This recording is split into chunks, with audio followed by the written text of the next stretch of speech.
O livro do mês é Fonte Viva, de Emmanuel, por Chico Xavier. E a mensagem de hoje é Diante do Senhor, de número 48, com a nossa irmã Hilda. Boa noite. Boa noite a todos que estão conectados com a nossa casa, aos colegas aqui presentes, a espiritualidade que dá sustentação a esse trabalho.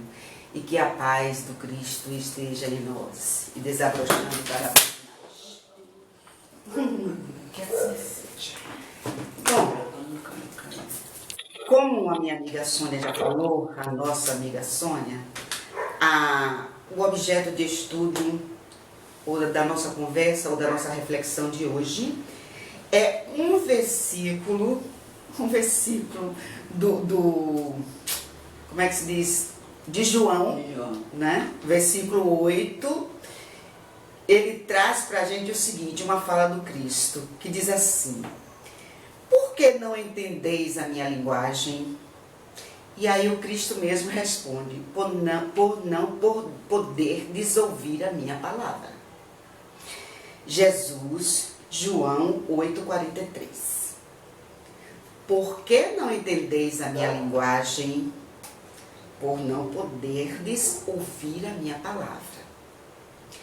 Então, a mensagem de Jesus, todas as mensagens, apesar de sua origem divina, sempre deve ser levada em conta no contexto histórico, social, econômico, religioso, né, em que vivia.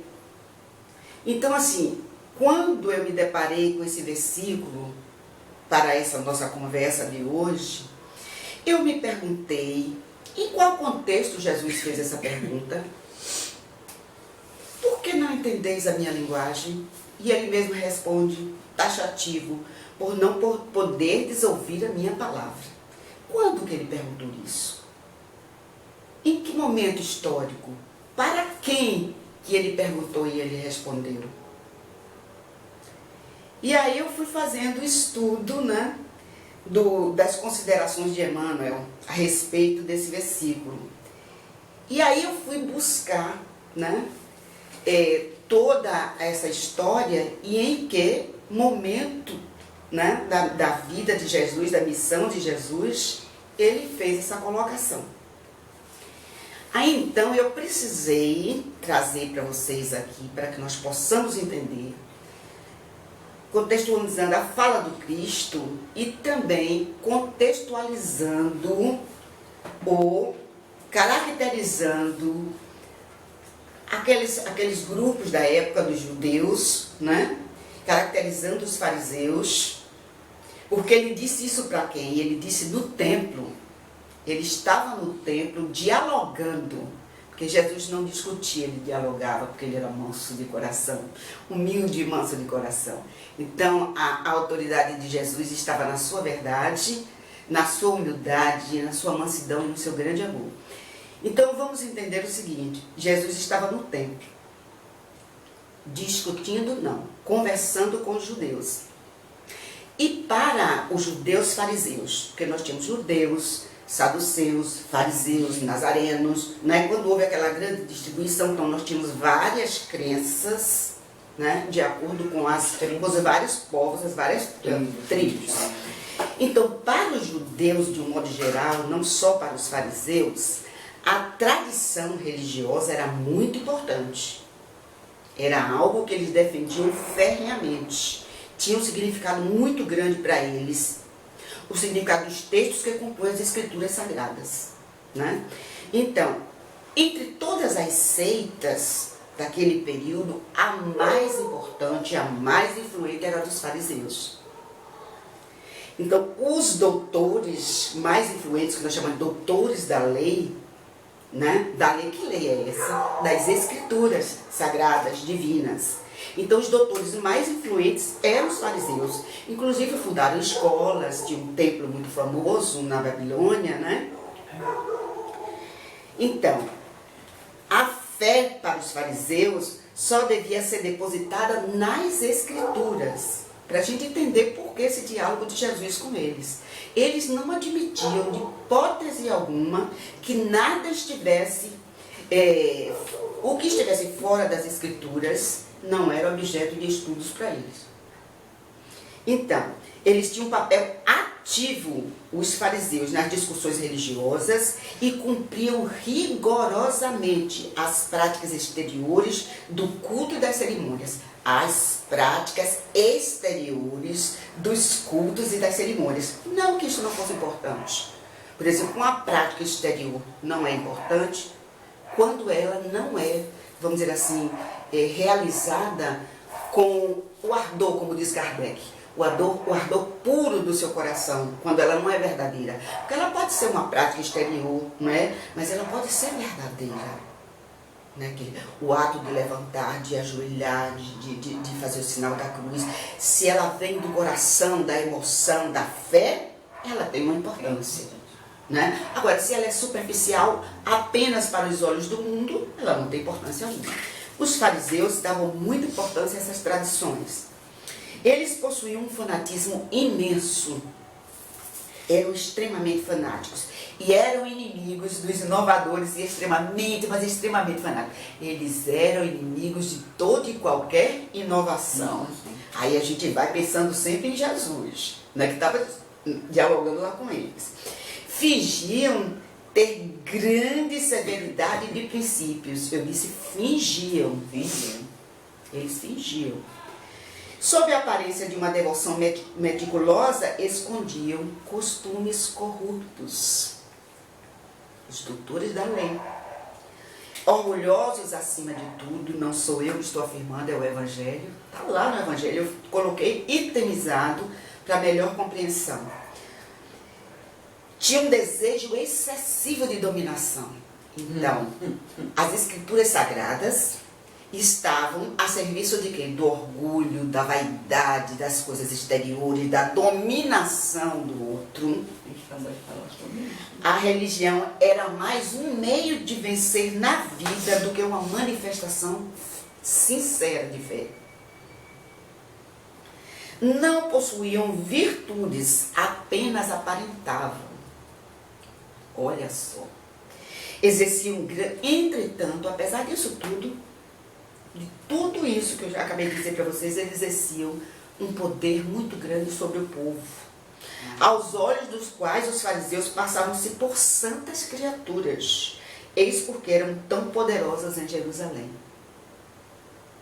E Jesus Cristo estava exatamente no templo, em debate com os doutores da lei, né? Os grandes sacerdotes dos judeus fariseus, e aí ele pergunta, no processo do debate, ele pergunta: por que não entendeis minha linguagem? Por que não poderdes ouvir a minha palavra? Por que eles não podiam ouvir a palavra de Jesus? Por que Jesus incomodava tanto os fariseus? Aos poderosos, aos manipuladores dos povos, aquele que usava a Escritura, porque Jesus disse sempre: eu não vim, né, destruir a lei. As Escrituras estavam lá, ele veio melhorá-la, né? Dar-lhe o verdadeiro sentido, porque lembrem-se que Moisés também criou para conseguir, vamos dizer assim, eu não digo domínio, porque Moisés não queria dominar o povo, mas esclarecer o seu povo. Ele criou, podemos chamar, o primeiro Código Civil, né? Que estava também nas Escrituras.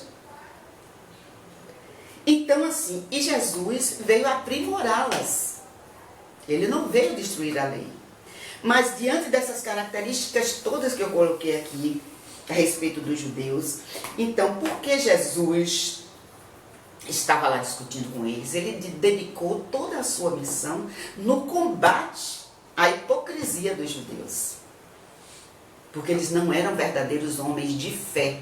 Eles usavam a lei divina para o próprio bem. Coisas que Isa acabou de dizer aqui, quando discutindo as leis divinas e naturais. Inclusive, assim, você falando aí, que eu percebi, seja assim, Jesus veio, né, e ele veio e mostrou que os outros apenas falavam, mostravam uma coisa e eram outra. Jesus, antes de qualquer coisa, a autoridade dele veio pelo que ele fazia. Pelo exemplo. Pela vivência. Não é? Então, essas características dos judeus, vamos ver as características de Jesus? Para que a gente depois possa entender vamos dizer assim, essas considerações de Emmanuel a respeito desse versículo. Jesus, o que Jesus nos ensinava? Esse modelo e guia, essa fonte de amor divino, né? Ele ensinava a simplicidade e a qualidade do coração, né? As qualidades do coração. Ele preferia sempre, está no Evangelho, o espírito que vivifica ao invés da letra morta. Então nós estamos dizendo aqui, os fariseus eles eram adoradores das Escrituras, mas eles não davam o exemplo que vivifica. Calma. Certo? Era a letra morta, né? É a letra morta. Então, o que é o espírito que vivifica? Representa o nosso espírito imortal. Aquele que vai acumulando experiências ao longo das suas encarnações, experiências, qualidades. E a letra morta, a letra que mata, fazia ilusão aos fariseus, que embora conhecedores das leis divinas, não as praticavam. Apenas usavam em benefício próprio. Então Jesus dedicou toda a sua missão a combater e a desmascarar os fariseus.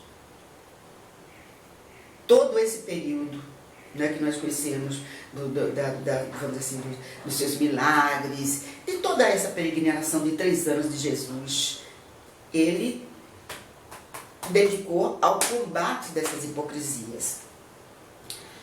Ele dizia: aceitem o meu jugo e aprendam comigo, que sou manso e humilde de coração. Olha, a humildade de Jesus, a mansidão, a mansuetude. E assim encontrarão repouso para as suas almas, porque meu jugo é suave.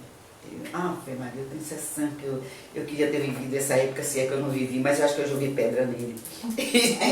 É suave e meu fardo é leve. Pois é, porque estamos aqui em missão. Com certeza. Então, Jesus vivia o tempo todo sendo desafiado pelos fariseus. E eu vou aqui lembrar para vocês um trecho. Ele estava discutindo com os saduceus, um outro grupo, e com a sua retórica, né, com a sua fala mansa e com a sua autoridade divina, ele conseguiu calar o saduceu. Então, um fariseu vendo isso, um doutor da lei, tentou desafiá-lo e tentá-lo e perguntou: mestre, qual o maior mandamento da lei? Que era proposital, era para desafiá-lo. E Jesus, então, com a maior doçura, respondeu: amar a Deus de todo o seu coração, de toda a sua alma e com todo o seu entendimento. Este é o maior e primeiro mandamento. E o segundo, semelhante a esse, é amar ao próximo como a si mesmo. Esses 2 mandamentos contêm toda a lei e os profetas. Então, Jesus foi um divisor de águas, porque ele veio trazer um mandamento maior que guia as nossas vidas.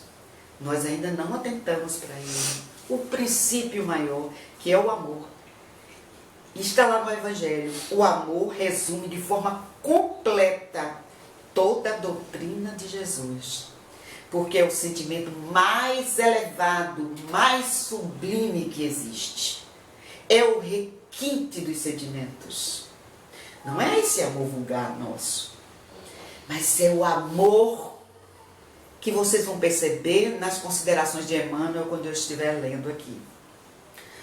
O amor, portanto, é de essência divina. E Emmanuel nos presenteia com algumas considerações a respeito do versículo do livro de João, no Novo Testamento, no capítulo 8. E quando Jesus debatia no templo com os doutores da lei, que eram os fariseus, os guardiões dos valores daquela religião. Então, naquele debate, eles não reconheciam a autoridade de Jesus como Filho de Deus e que pudesse falar por Deus, não reconheciam. Porque eles só reconheciam o que estava nas Escrituras e na realidade lhes era conveniente, né? Eles diziam, inclusive, usavam uma linguagem assim, que Jesus não falava por Deus, que Jesus falava pelo contrário. Né? Então, que o que Jesus falava era uma questão pessoal, não era uma fala divina. Então, eles desdiziam Jesus de todas as formas, porque Jesus mexeu com as questões políticas, né? Mostrando essa hipocrisia dos fariseus, né? A manipulação que eles faziam das escrituras, das leis divinas. Ele mexeu com questões econômicas. Lembram de Jesus no templo, quando ele chegou e disse: aqui é a casa do meu pai, uma casa de respeito. Não foram essas a linguagem de Jesus, essa está sendo a minha linguagem. E aí ele começou a jogar aquelas mesas, porque ali era um grande mercado, né? Parecia a Bolsa de Valores atual. Então ele ficava, ele não chegou a se exaltar tanto, mas ele foi firme. Ele era muito firme. Ele foi muito firme. Então eles desdiziam Jesus de todas as formas, porque feria, né? Ia de encontro a tudo que eles estavam fazendo, né?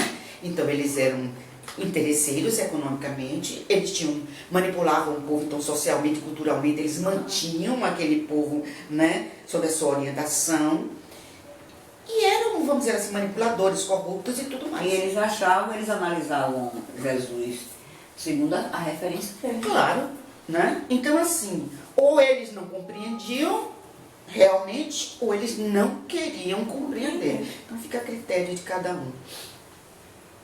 Então, durante o debate, Jesus colocou para eles o seguinte: por que não entendeis a minha linguagem? Por que não podeis ouvir a minha palavra? A palavra de Jesus vos incomodava demais. Então, Emmanuel nos traz essas lindas considerações. Vejam bem o que é que Emmanuel traz a respeito desse versículozinho pequenininho. Ele diz assim, eu enumerei aqui também: a linguagem do Cristo sempre se afigurou a muitos aprendizes indecifrável e estranha. Há muitos aprendizes. Nós somos todos aprendizes do Evangelho. Todos. O que é importante é a gente contextualizar a linguagem do Cristo daquela época e contextualizar as contribuições e a linguagem do Cristo aqui e agora, no momento em que estamos vivendo. Então, a linguagem do Cristo, segundo Emmanuel, e eu concordo também com ele, eu acho que todos nós concordamos, sempre se afigurou a muitos aprendizes, indecifrável e estranha. Aí ele continua: fazer o bem possível, ainda quando os males sejam crescentes e numerosos. Emprestar sem exigir retribuição. Desculpar incessantemente. Amar os próprios adversários, ajudar aos caluniadores e aos maus. Muita gente escuta a boa nova, mas não lhe penetra os ensinamentos. Isso ocorre a muitos seguidores do Evangelho, porque se utilizam da força mental em outros setores. Creem vagamente no socorro celeste, nas horas de amargura, mostrando, porém, absoluto desinteresse ante o estudo e ante a aplicação das leis divinas. A preocupação da posse lhes absorve a existência.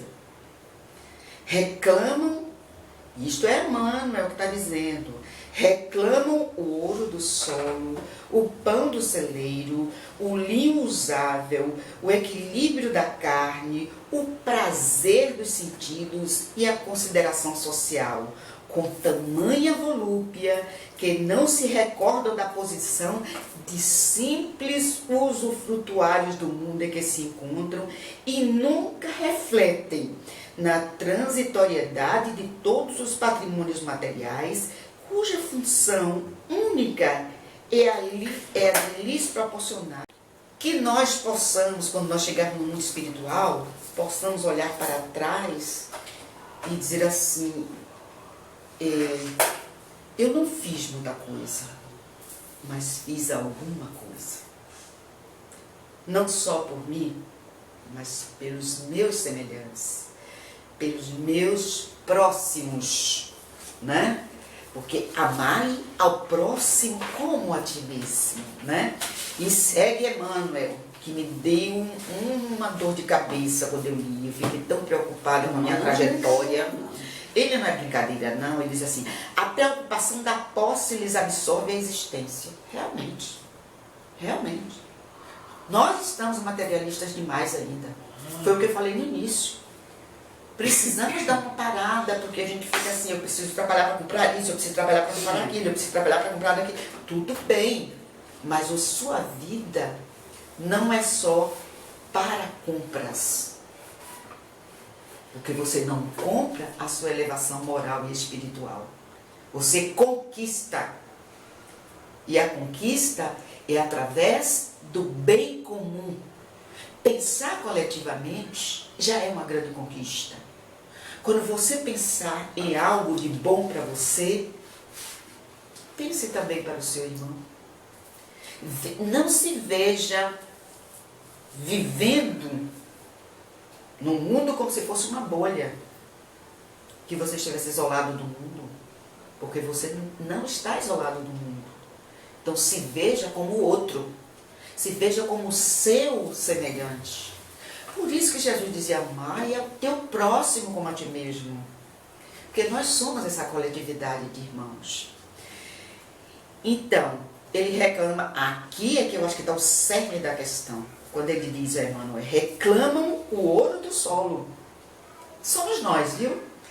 O pão do celeiro, o linho usável, o equilíbrio da carne, o prazer dos sentidos e a consideração social com tamanha volúpia que não se recordam da posição de simples usufrutuários do mundo em que se encontram. É verdade. É usufruto. Isso você não leva nada disso. Tudo que você conquista, e as suas conquistas são importantes se você tem esta visão. Que você precisa trabalhar, você precisa progredir para se ajudar e ajudar o seu próximo. Se você é um homem rico, que você possa fazer o uso da sua riqueza para se ajudar e ajudar o outro. Para viver no conforto, sim, mas pensando também no seu próximo. Mas a gente fica naquela volúpia, né? O uso dos sentidos, do prazer, né? Então, olha que coisa maravilhosa que é a nossa audição. Mas a gente usa, às vezes, a nossa audição só para o nosso prazer, né? A nossa visão. A gente só enxerga aquilo que é para o nosso deleite, né? Então, assim, as questões dos sentimentos, e nunca refletem na transitoriedade de todos os patrimônios materiais, cuja função única é lhes proporcionar adequado clima ao trabalho, na caridade e na luz, para engrandecimento do Espírito eterno. Nós somos espíritos eternos, aqui e agora. O que é que eu estou fazendo para engrandecer o meu espírito, e o do meu colega, e o do meu próximo? Discutindo ideologias políticas que não engrandecem ninguém? Ou mostrando qual é o bem comum que deve ser, vamos dizer assim, pleiteado, inclusive pelos administradores dos países, para o bem de todos?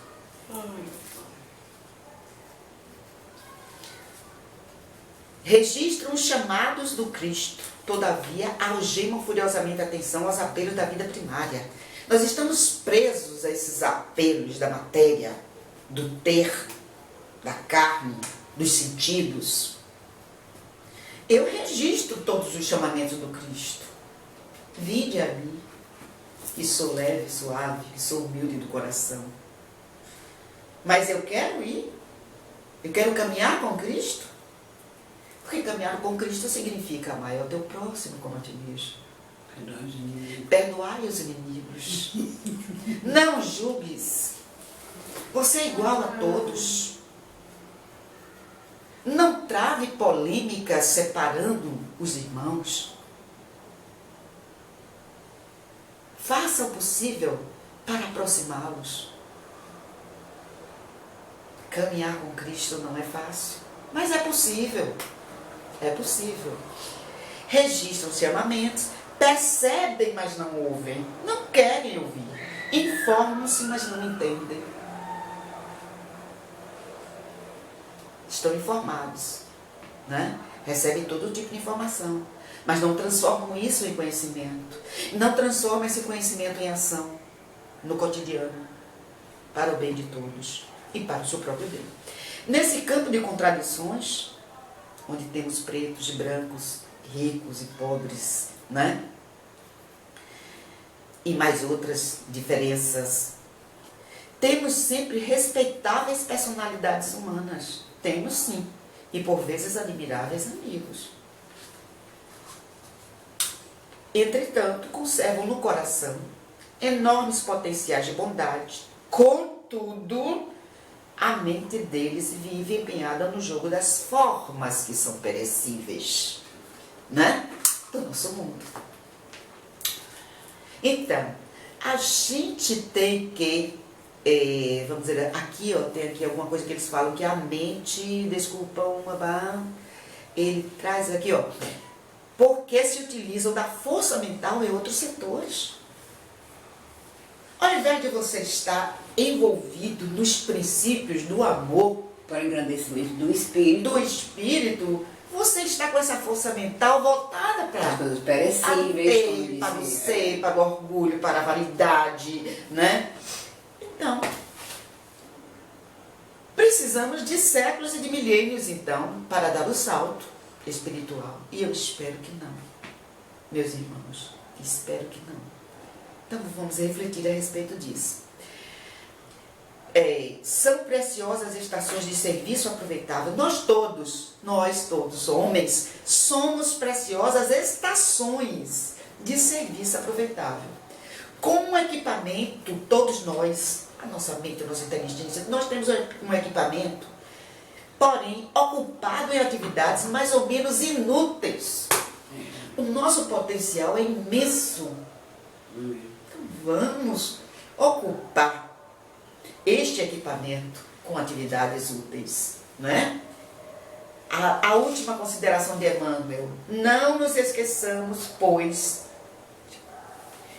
de que é sempre fácil assinalar a linguagem do Senhor, mas é preciso apresentar-lhe o coração vazio de resíduos da terra, para receber em espírito e verdade a palavra divina.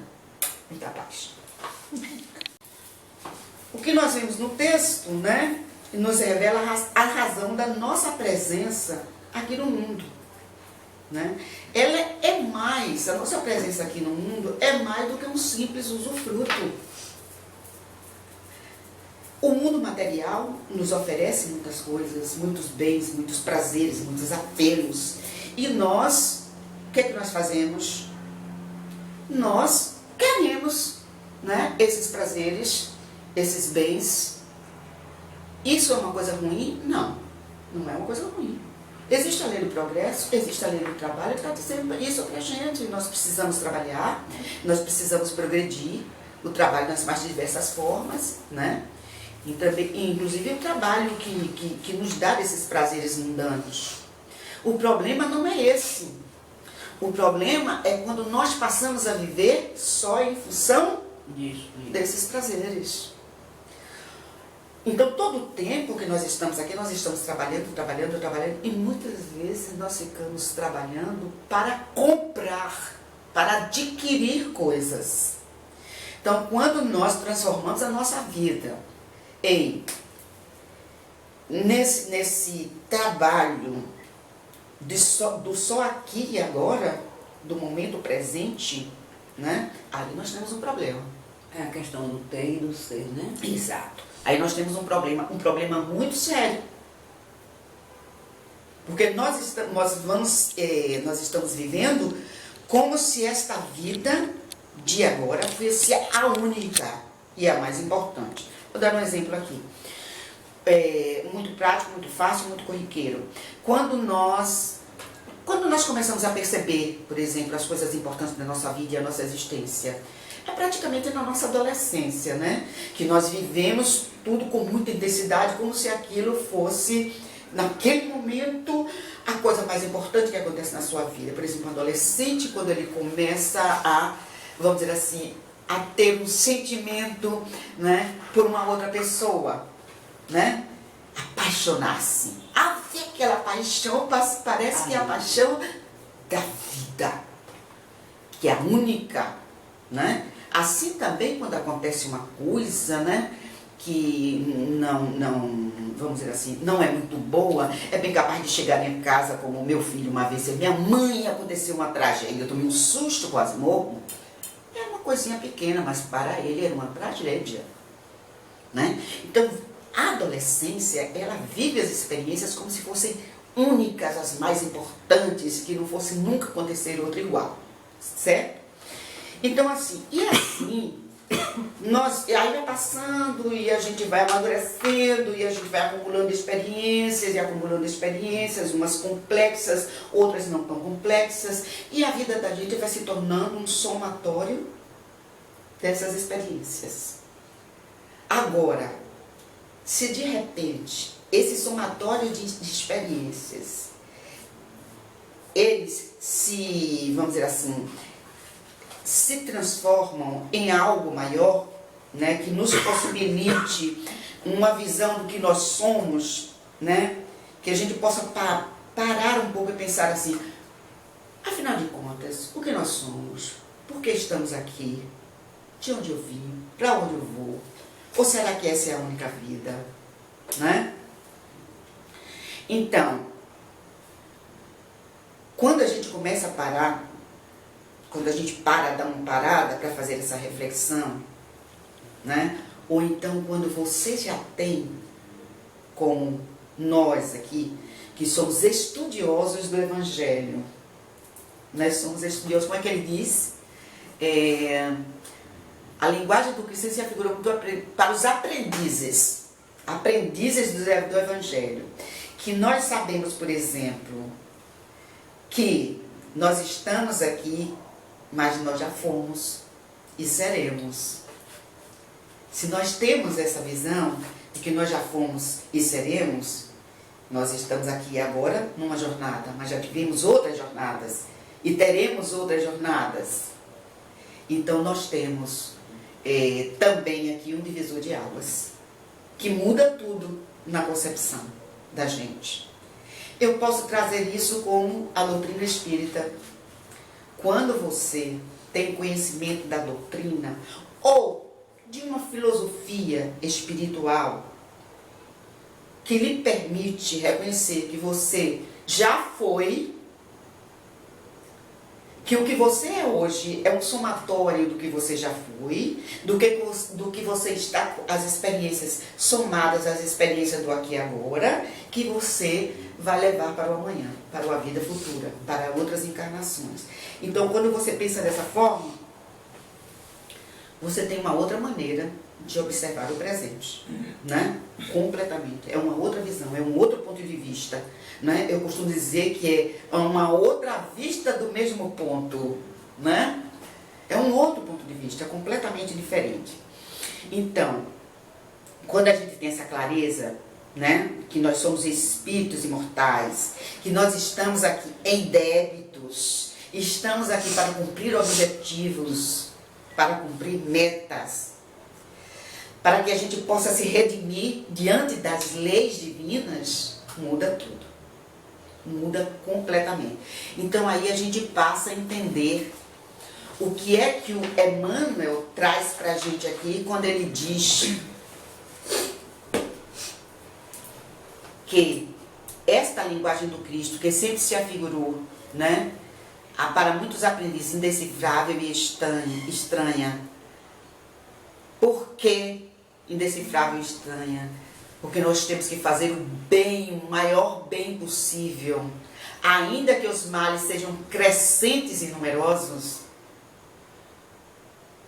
o maior bem possível, ainda que os males sejam crescentes e numerosos, que nós temos que emprestar sem exigir retribuição. Então, a lei da caridade, na sua mais pura essência, porque a lei da caridade nos traz o quê? Vamos dizer assim, uma condição. Porque para você ser um ser caridoso, você tem que trazer uma condição em você, que é o desinteresse. A caridade real, verdadeira, ela é desinteressada. Não é a beneficência, é a benevolência. Então, emprestar sem exigir retribuição, desculpar incessantemente, é aquele homem amoroso, caridoso, humilde de coração. Amar os próprios adversários é a lei do perdão, é a essência do amor. Eu não posso perdoar se eu não trago este embrião do perdão dentro de mim. Eu não posso ser caridoso se eu não desenvolver essa virtude dentro de mim. Eu não posso amar a meu próximo se eu não desenvolver o amor. Né? Então, não é pouca coisa não, gente. Não é pouca coisa. A gente fica olhando assim, eu digo, Emmanuel, criatura, ajudar aos caluniadores e aos maus. Claro. Não estou dizendo que eu faço não, mas tem que fazer. A nossa amiga Isa, ela tem um trabalho que aqui, para exemplificar isso aqui, né? Começamos anos atrás a colocar a educação nos presídios, antes das diretrizes nacionais de educação para as prisões, nós começamos aqui na Bahia. E agora ela continua, quer dizer, eu já me retirei desse contexto, mas ela continua fazendo esse trabalho junto aos presidiários. Né? Eles estão lá, estão reclusos, porque pela lei dos homens, pela lei da sociedade, pela lei penal, eles precisam cumprir a sua pena. Né? Porque tem que assumir as responsabilidades pelos seus atos, todos nós. Né? Então existe um código civil que tem que ser respeitado, que nós ainda precisamos desses códigos, porque quando nós terminarmos de olhar aqui, assim, de analisarmos essas considerações de Emmanuel e chegarmos à conclusão que daqui a alguns não sei quantos milênios não precisaremos mais do Código Civil, mas apenas das leis divinas. Mas a nossa amiga Isa, ela faz esse trabalho de ajudar aqueles que precisam. Não estão dentro dos caluniadores. Eu nem posso chamá-los de maus, mas praticaram e praticaram contra, né, vamos dizer assim, a lei de sociedade e a lei divina também, né? As leis divinas também. Então ela faz esse trabalho de ajudá-los. E também tem o seguinte, sem julgamento. Como você sabe, vocês todas sabem, né? Então assim, se a gente for procurar saber quem são essas pessoas que estão lá, infelizmente, os homens da justiça, entre aspas, né, a justiça de Deus é essa que não tem mesmo, né, não erra mesmo. Eles, da nossa sociedade, não falou em controle na instante, você falou dos fariseus, eu também falei que às vezes as pessoas pegam a lei divina, a lei humana, né, e diz até que em nome de Deus, né, e vai de encontro à lei de Deus. Então, por exemplo, ontem eu estava discutindo isso na UNEB, né, e eu levei alguns dados para as pessoas lá no mestrado da UNEB. Então, por exemplo, a gente tem uma base de 15 a 16 mil detentos, pessoas privadas de liberdade. Quase 50% desses são presos provisórios. O que é preso provisório? Você está lá esperando o julgamento. A maioria dessas pessoas são pobres, a família não tem como pagar advogado. Então ontem mesmo eu soube de um caso, aqui no presídio masculino, que ele estava preso, né? E ontem saiu um exame, muitos anos depois, saiu um exame que prova a inocência dele. Quem é que... concordo com você plenamente, Ida. Ninguém está dizendo que são santos, não, mas eu também não sou santa. Eles cometeram algum ato, mas tem pessoas que nem cometeram e estão lá dentro. Pois é. É a falha da nossa justiça. A gente falando aqui nesse instante, lei divina, né? E as leis humanas, né? Então, ele, ontem foi dito que ele, né? Porque ela é professora de lá, a pessoa que me falou, aí soube disso. Ele era muito rígido na educação da filha, dos filhos, e foi envolvido numa trama, né? E ontem saiu o resultado. A irmã dele estava muito feliz, a irmã dele vem de guloseimas lá perto, lá no Mato Escuro, né? E ela falou para as meninas, e as meninas me contaram, né? Que sabe que eu sou interessada nisso. Então, os presos provisórios, eles podem passar lá 3, 4, 5 anos, e quando são julgados por essa justiça, por essa sociedade que colocou eles lá dentro, né? Às vezes para passar, como esse rapaz não era para passar dia nenhum preso, não é nem tão rapaz, ele já é mais meia idade para lá, e ficou, né? Ou então, 1 ano, é uma coisa boba, né? Quer dizer, menor, né? Vamos chamar boba, não, menor. Mas passou 5. Quem é que paga isso, gente? E aí sai aqui fora, alguém vai dizer assim, não, olha, eu fiquei preso, mas eu não era culpado. O pessoal vai olhar para cá, desdenhar e dizer assim, não estou comendo nada disso, né? Aquele caso. Ele vai ficar marcado o resto da vida. Então é muito complicado isso. É muito complicado. Então, ajudar, muita gente escuta a boa nova, né? Então, creem vagamente no socorro celeste, nas horas de amargura. Creem vagamente no socorro celeste, mas nas horas de amargura, nas atribulações, Claro, nas aflições, mostrando, porém, absoluto desinteresse ante o estudo e ante a aplicação das leis divinas. Bom, creem vagamente, né? Eu creio, não creio, pode ser que exista. Eu vou pedir, meu Deus, eu estou aflita, meu Deus, me ajude, não sei se vou ser atendido, se for atendido, ótimo, se não for, mas eu vou pedir, quer dizer, eu creio vagamente. Isso mesmo. Eu não tenho fé. Não, se não for atendido, às vezes se revela, né? E às vezes briga, né? Briga com Deus, né? Tem brigas sérias. Mostrando absoluto desinteresse entre o estudo e entre a aplicação das leis divinas. Entre o estudo, a aquisição de conhecimentos, né? Que nós precisamos realmente adquirir conhecimentos, exercitar a nossa inteligência. Por que exercitar a nossa inteligência, adquirir conhecimento? Para que nós possamos avançar na aplicação das leis divinas. Mas essa aplicação de lei não é uma questão teórica. A aquisição do conhecimento, teoricamente, sim. Mas a aplicação das leis divinas, nós precisamos, por exemplo, vamos dizer assim, um evangelho sem prática, né? Conhecimento sem prática tem pouca valia. Não? É bom que você tenha o conhecimento, mas aquele conhecimento tem que se transformar em ação. No seu cotidiano, tem que se transformar em vivência.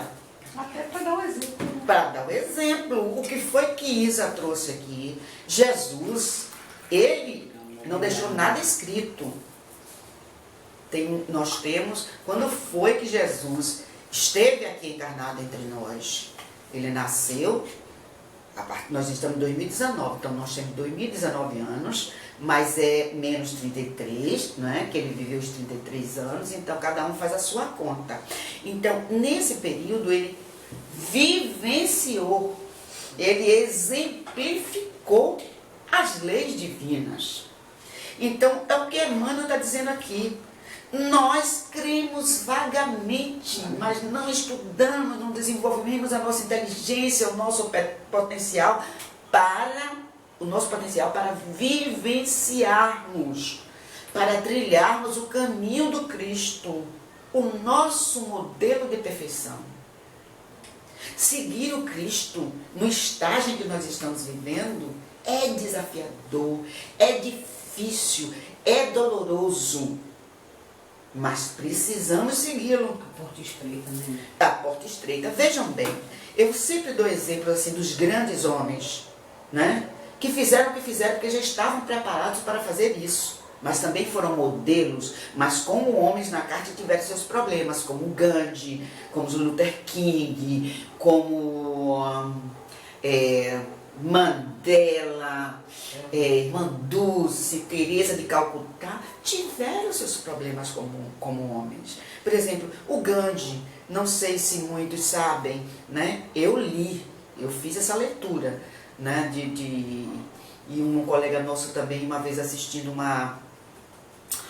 uma palestra, ele realmente falou isso a respeito de Gandhi. Gandhi foi um homem admirável, né? De ideais, de grandes ideais. Mas Gandhi, como homem, teve grandes conflitos. Ele tinha um filho que não falava com ele, porque não entendia a posição dele, né? O idealismo dele, a filosofia. Ele teve um outro filho que se prostituiu também em rebeldia. A mulher dele ficou com ele a vida inteira, mas não mais como companheira, mas como companheira amiga, mas não como esposa, porque ele não conseguia, né, conciliar a vida normal dela com a vida dele, como um ser fantástico que era o Gandhi. Quer dizer, como homens eles tiveram conflitos. Será que Maria Teresa de Calcutá não teve conflitos aqui, encarnada? Teve. Irmã Dulce também, né? O Luther King também, e outros grandes. Esqueci o nome dele agora, não importa. O que eu quero dizer é o seguinte: eu quero dizer que essas pessoas fizeram o que fizeram porque elas estavam preparadas para isso. E porque elas viviam aqui e agora no mundo, mas elas estavam além disso. Porque elas tinham ideais, sonhos, e sonhos para servir a humanidade. Quer dizer, estavam além do aqui e agora e das coisas materiais. Então é bom que a gente atente para isso. Não podemos dar um salto como Mandela. Não podemos ainda. Não podemos dar saltos gigantescos, quilométricos, que a gente possa andar em milímetros, né? Pequenos saltos. Mas não podemos parar. Não podemos parar. Temos objetivos a cumprir. Temos uma missão a cumprir. Temos as nossas expiações. E não podemos recuar diante disso. Então é bom que a gente lembre, porque na hora que a gente estiver construindo, nós estamos construindo a nossa trajetória aqui e não sabemos até quando. Né? Pode ser daqui a um minuto, pode ser daqui a alguns anos, pode ser daqui a muitos anos. Vamos torcer para que seja daqui a muitos anos ainda. Porque quando nós chegarmos no mundo espiritual, que eu dei risada, porque as pessoas perguntam assim: Hilda, como é que você está? Eu costumo responder me preparando para os 90. E eu já estou com 70.